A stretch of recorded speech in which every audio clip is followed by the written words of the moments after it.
Diaria. Con nosotros la asambleísta por UNES, Paola Cabezas. La saludamos. Buen día, Paola. Un gusto saludarte. ¿Nos escuchas? Ahora sí. Muy Ahora sí. buenos días. Ahora sí. ¿Qué tal? Un gusto saludarte. Espero estés bien junto a tu familia.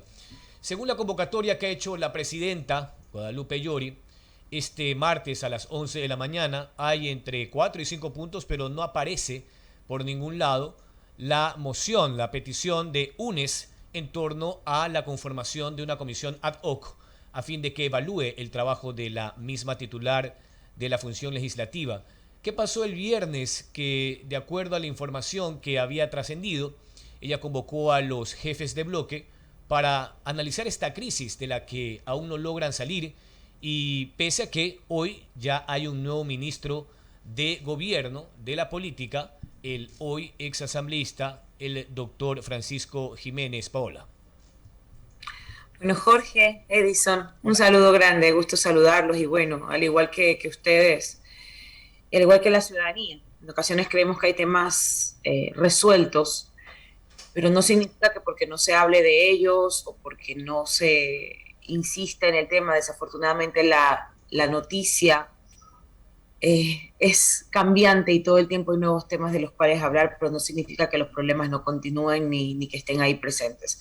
Y lo de la cárcel de Turi demuestra que no ha existido, luego de más de 10 meses del gobierno del presidente Lasso, una acción institucional, con estrategia, con recursos, algo planificado para poder ponerle, por lo menos, empezar a controlar este problema que indudablemente se inició en el gobierno de Moreno, pero que lo ha heredado el presidente Lasso y que no está haciendo absolutamente nada para poderlo resolver. Solidaridad con las familias de los fallecidos y ojalá esto pueda ser un llamado de atención también para el gobierno y las nuevas autoridades que han asumido las nuevas carteras de Estado.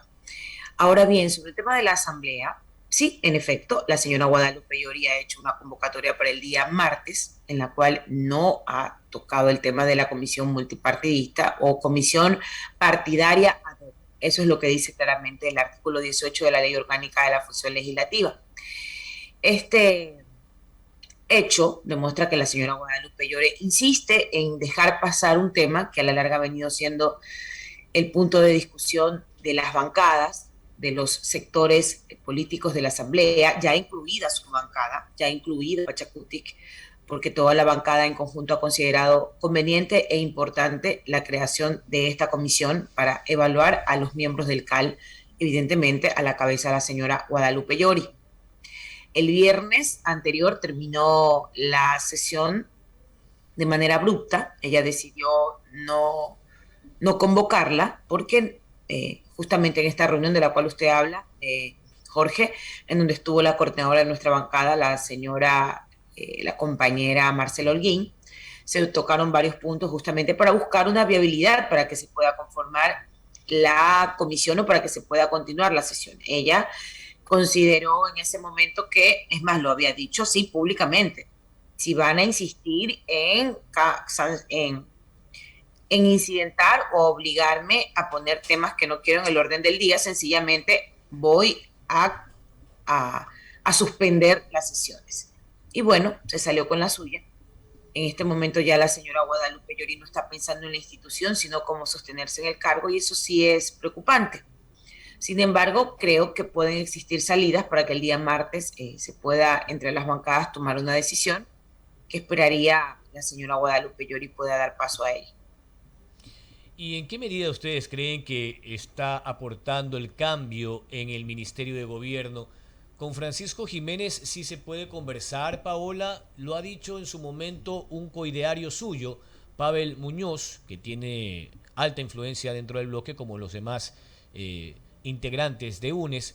Y se debería de concluir que en estos próximos 5 o 4 días habrían acercamientos, diálogos o al menos una especie de encuentro para analizar esta situación. Jorge, es lo que siempre debió existir. El Ministerio de Gobierno recién se va a inaugurar, porque con la señora Vela no hubo ningún tipo de acercamiento ni diálogo político. Usted recordará que fui coordinadora durante 10 meses de la bancada y no fue posible tender puentes con la señora Vela, ni con nuestra bancada, ni con otros sectores. Ella decidía con quién hablaba en la asamblea y evidentemente con nosotros no. Entonces, si algo puede dar una viabilidad para mejorar los diálogos políticos en la Asamblea Nacional con un ex legislador, porque creo que esto es lo positivo. Francisco fue legislador, Francisco conoce la dinámica de la Asamblea Nacional y creería que es la posibilidad para poder tender puentes. En lo personal, conozco a Francisco, creo que es una persona ecuánime, es un señor, una persona muy respetuosa, aún siendo oposición.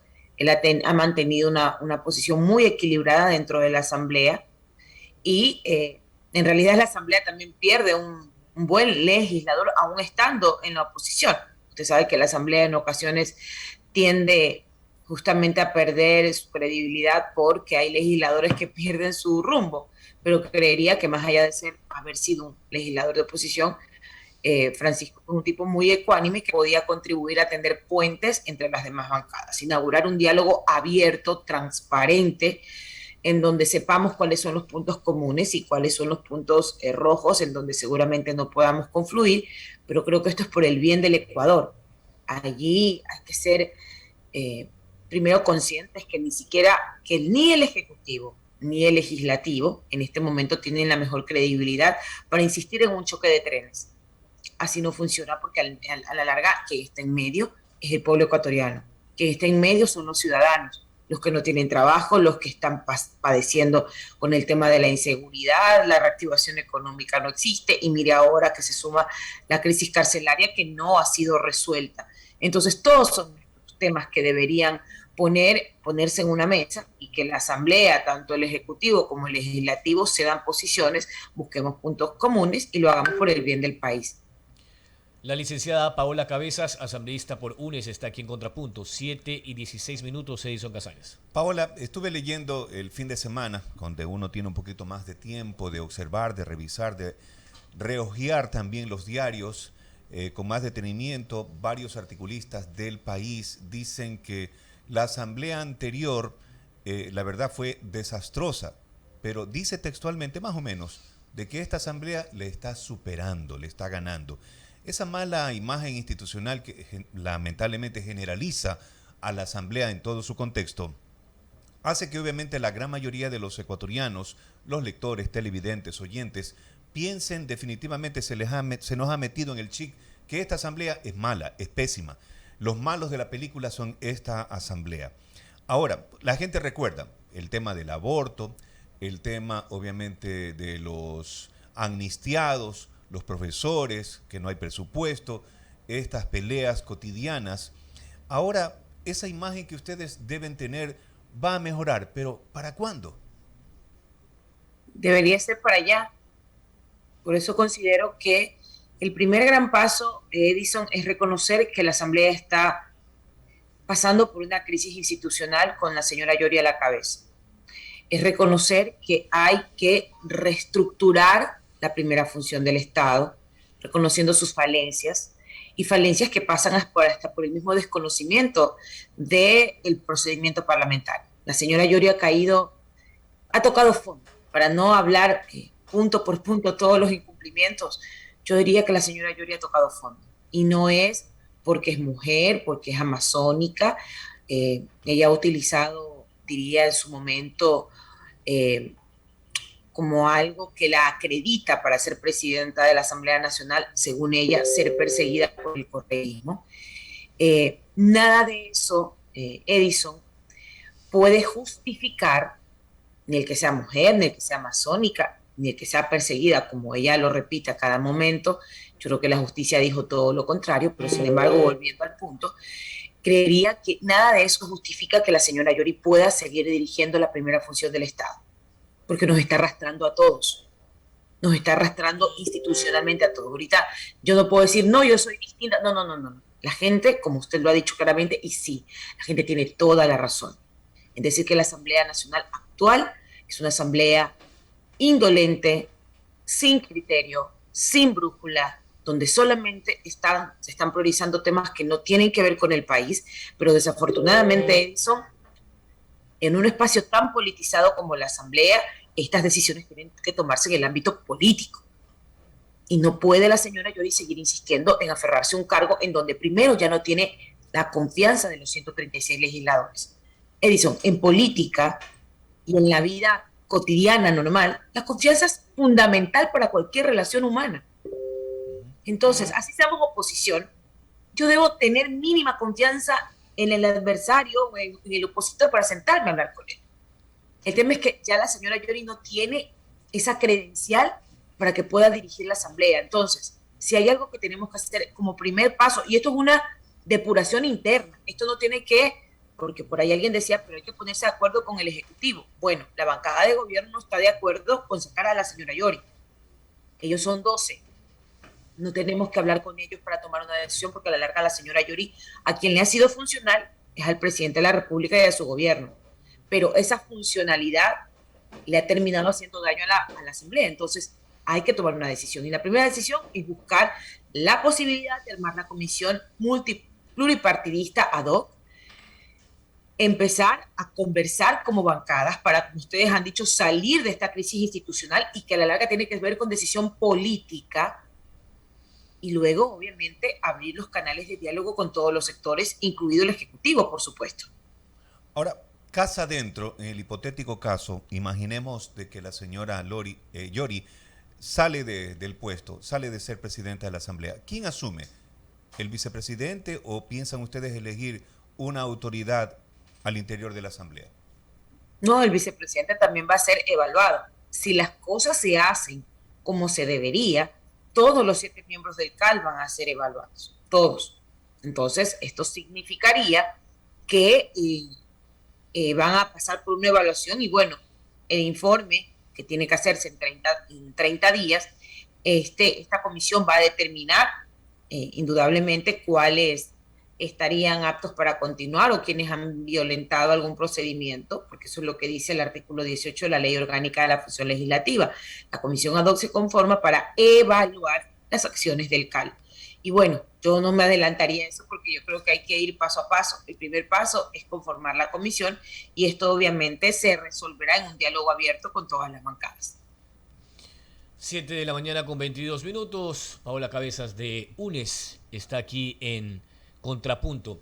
Paola, ¿cuáles serían las condiciones, y esto lo pregunto abiertamente, en toda negociación, en todo acuerdo y más aún en el más alto nivel político? Hay cartas sobre la mesa, ¿no? Y por un lado está, por ejemplo, la incomodidad del gobierno en torno a 2 mociones que buscan la derogatoria del actual esquema tributario en vigencia. Y eso fue planteado por UNES y también por Pachacutic. En contraparte, ustedes también están insistiendo en la conformación de esta comisión, tras lo cual el análisis se enfoca en que en su momento, a través del bloque de la Alianza Nacional, creo, Pachacutic, independientes e izquierda democrática, que en algunos casos ha estado votando con el bloque de UNES por otras iniciativas, es decir, han tenido coincidencias, hoy técnicamente está un poco desdibujado. ¿Cuáles son las condiciones de ese eventual acuerdo para que esto empiece a fluir, Paola? Bueno, yo creo que lo más importante de todo es que los acuerdos vayan en temas que beneficien al pueblo ecuatoriano. Por ejemplo, la ley de inversiones que negamos, si bien podía tener puntos que para el Ejecutivo eran importantes, nosotros ni siquiera los satanizamos, por ejemplo, el tema de las alianzas público-privadas, pero ahí habían ciertas cosas opacas que no se podían interpretar. Las letras chiquitas de las leyes siempre son las que te preocupan, pero por ejemplo esa ley no podía pasar porque estaba planificando o estaba proponiendo todo un esquema de privatizaciones. Allí nosotros no vamos a apoyar, como tampoco iba a apoyar Pachacuti, y por lo que vemos también, Izquierda Democrática estuvo en contra. Entonces, lo que creemos que es importante, sobre todo en temas que vayan a impactar directamente en la vida de la gente, llegar a puntos comunes. Nosotros hemos sido claros, nosotros no nos vamos a prestar ni para precarizar el trabajo de la gente, ni para privatizar los bienes del Estado, y sobre todo medidas regresivas en derechos, sobre todo laborales, que son puntos rojos en nuestra agenda. Pero no nos cerramos al diálogo, no nos cerramos a la banda, hay que sentarnos a conversar, porque seguramente si el presidente o quienes estaban en la asamblea tratando la ley de inversiones y hubieran decidido sacar ciertos artículos, mejorarlos y votar seguramente en paquete por capítulos, en fin, seguramente hubiéramos tenido un mejor tratamiento de la ley. O si, por ejemplo, el presidente, este tipo de leyes que tienen que ver con económicas urgentes, o este tipo de leyes que tienen que ver con reformas tan profundas al Estado, porque eso era una reforma completa, y no tratarla en 30 días como económica urgente. Se reformaban 18 cuerpos legales, más de 260 artículos, y en 30 días pasas por agache algunos artículos que no deberían. Entonces, lo que creo es que se podría mejorar el tema del tratamiento de las iniciativas del Ejecutivo con más tiempo en una mesa de trabajo y que esto involucre a todos los legisladores, porque nosotros no estamos haciendo nada ilegal cuando observamos leyes o decidimos no aprobarlas cuando son inconstitucionales. Pero creo que se podría hacer un punto de que se pueda establecer una metodología cuando el Ejecutivo envíe leyes a la Asamblea. Ahora, hay otras coyunturas al calor de una presentación de una denuncia por parte del presidente en contra de 5 asambleístas de Pachacutic. Ya vio usted el video que trascendió el pasado jueves y que aparentemente comprometería a un asesor de Celestino Chumpi. ¿Cree usted que toda esta circunstancia tan compleja va a abonar en algo el objetivo final de que las cosas se vayan aclarando, que fluya, como decíamos hace varios minutos, el trabajo en la asamblea? Porque fíjese, Paola, y esta es una pregunta un poco más específica. En el evento de que el gobierno, con sus 12 asambleístas y parte de los que hoy integran ese denominado bloque de la Alianza Nacional, ponen sus votos, o pondrían, si eso llegara a suceder, pondrían sus votos para la conformación de esta comisión calificadora de evaluación ad hoc, establecida en efecto en el artículo 18 de la Ley Orgánica de la Función Legislativa, quizás ustedes también contemplarían la posibilidad de desistir en esa iniciativa para la derogatoria de la reforma tributaria, porque allí están los puntos medulares de un eventual acuerdo, Paola. No, eso no es posible porque ya se calificaron los proyectos de ley derogatorios, Jorge. Eso no es negociable porque nosotros nunca estuvimos de acuerdo con esa ley. Esa ley pasó de manera inconstitucional, ese decreto ley, porque no es ni siquiera ley. Ese decreto ley fue publicado en el registro oficial, obviamente en contubernio con la señora Yori. Ya hemos hablado claramente de eso y eso ya no es un tema que se tenga que discutir con el Ejecutivo. Es una ley que está golpeando a la clase media. Es una ley de la cual nosotros nunca estuvimos de acuerdo, a pesar que sigan insistiendo que nosotros dimos los votos, la abstención para que la ley se publique, pero claramente no es así, Jorge. Hubo ahí otra de las artimañas de la señora Yori para permitirle al presidente de la República que publique la ley, el decreto ley, que lo publique por el registro oficial. Entonces, eso no es un tema que esté en discusión porque los 2 proyectos derogatorios ya fueron calificados, ya están en la Comisión de Desarrollo Económico, ya se están discutiendo, entendería que ya están recibiendo comparecencias para el tratamiento de ese proyecto ley, de esos proyectos de ley derogatorios, y así que eso ya está avanzando. Claro, pero bueno, habría que ver qué pasa en la votación, porque usted bien señalaba que a pesar de la abstención del bloque de UNES en el momento en que se votó el archivo de ese proyecto de ley con el nuevo esquema tributario, pues cualquier cosa podría suceder en el Pleno. Fue lo que se pudo constatar en su momento. 7 de la mañana con 29 minutos. Nos quedan solamente 2 minutos, Paola, para finalizar.